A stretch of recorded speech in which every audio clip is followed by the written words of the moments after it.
Foundations of Amateur Radio.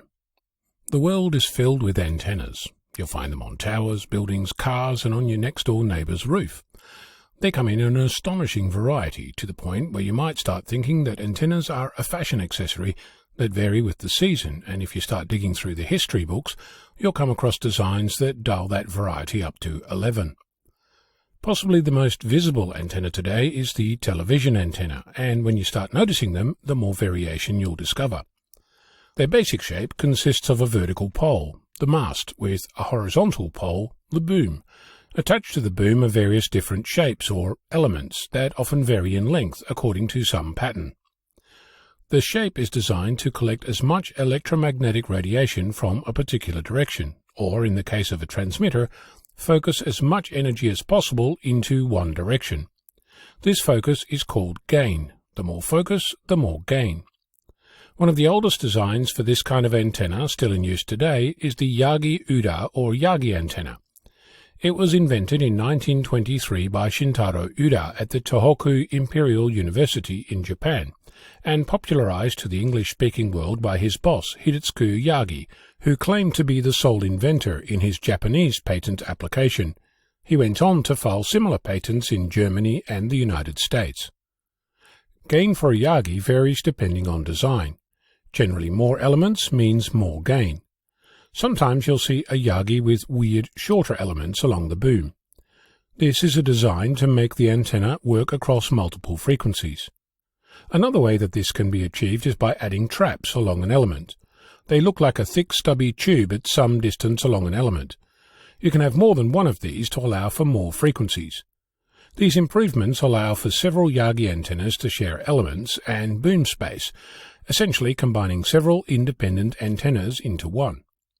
It can be tricky to discover in which direction a Yagi is pointing, but essentially the boom indicates the direction, and the end with the shortest element is the front. There's another type of antenna that to the casual observer looks similar. It's called a log periodic dipole array, LPDA or log periodic antenna. It was invented in 1952 by John Dunleavy, whilst he was contracted to the United States Air Force. He wasn't credited because it was classified as secret, later changed to restricted. In 1958, Dwight Isbell built a log periodic antenna as an undergraduate student at the University of Illinois at Urbana-Champaign. He was part of a larger team that included Raymond Duhamel, John Dyson, and Robert Carrel. Later, Paul Myers developed a variant that improved performance. Before I dig in, I'll also note that this antenna caused all manner of legal issues that are still in force today. The so-called blonder tongue doctrine states that a patent holder isn't permitted to relitigate the validity of a patent that has been held invalid previously. It was a result of the university attempting and ultimately failing to protect its patent for the widely copied antenna design. Reading about this is a fascinating discovery in how a single judge can make a massive impact on law and society. The log periodic antenna is designed in a way that to the uninitiated looks very similar to a Yagi antenna. It's based on the idea that you can design an antenna made up from independent dipoles that are spaced in such a way that they form an antenna where each dipole radiates to take advantage of its neighbours. Generally, a log periodic antenna looks like a triangle. Often the elements are on two separate booms, alternating side to side, or you'll see a zigzag structure that causes the antenna signal to alternate side to side. One characteristic of an antenna is called bandwidth. It's a measure of how many frequencies it can operate on within the constraints of the antenna. The wider the bandwidth, the more frequencies you can use with the same antenna. A Yagi antenna typically operates within about 4% of the design frequency. If you combine multiple Yagis by adding traps or different length elements, you'll end up with several frequencies, each with a similar range. A log periodic antenna, on the other hand, is designed to be used across a large range of frequencies. In shortwave broadcasting, there are log periodic antennas that operate between 6 and 26 MHz. In more common use today, you'll find log periodic antennas used for higher frequencies.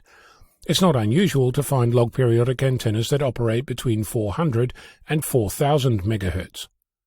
For even more confusion, you can share the boom of a log periodic antenna with a Yagi antenna, as is popular in fringe television reception areas. Some other things to note are that for a Yagi, most of the elements are passive, and only one is generally a driven element. In a log periodic antenna, all elements are driven. For a Yagi antenna, more elements means more gain, whereas for a log periodic antenna, it means more frequencies. I'll also point out that there are experiments where the frequency range for Yagi antennas is being increased to more than 20% of the main frequency by varying the design. Much of this is achieved by using computer simulations to test many different virtual antennas, until one promising design pops out. This optimization technique can also be applied to log periodic antennas, resulting in very interesting shapes that look nothing like the antennas you see on the roof today. I've completely skipped over how these antennas are actually fed, as in how is the coax connected to the antenna. That's a whole different topic of conversation worthy of many hours of research and discussion. Next time you look at a spiky antenna, you should be able to discover if it's a Yagi or log periodic, or both, and why. I'm Ono, Victor Kilo 6, Foxtrot Lima, Alpha Bravo.